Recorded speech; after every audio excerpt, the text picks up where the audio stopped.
Habang kinakalikot ko, sabi ko, Kuya, borrow phones. Kinalikot ko, wala lang. Kasi may mga game siya eh. Tapos nag-open ako ng messenger. Tapos nakita ko, ayaw ko pa pumaniwala, pero CR namin to ah.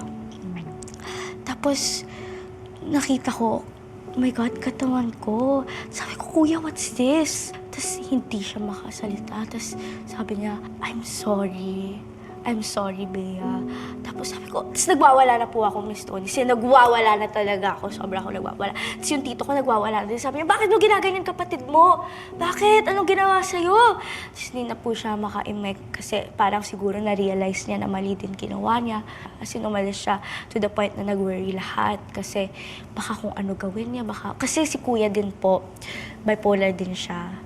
So, ang hirap, di ba, Miss Tony? Kuya ko bipolar, mami ko bipolar. So, ang hirap talaga growing up.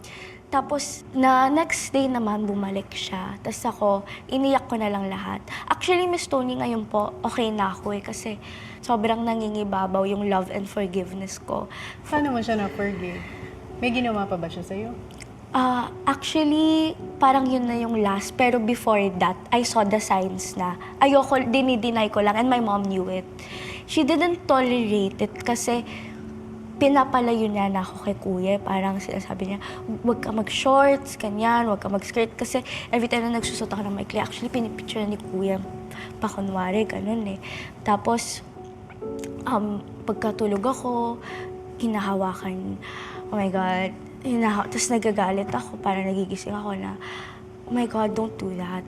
Hinahawakan ka inappropriately? Yes. Paano matitigil yun? Palaban din po kasi ako. Sumisigaw talaga ako to the point na parang may makakarinig sa amin. And si kuya kasi growing up, he was lonely then. He was depressed. Parang lalaki eh. So parang nag-crave din siya ng female validation siguro. So parang feeling ko, nalabas niya sa akin yun. Pero yun nga, the next day, parang bumalik si kuya.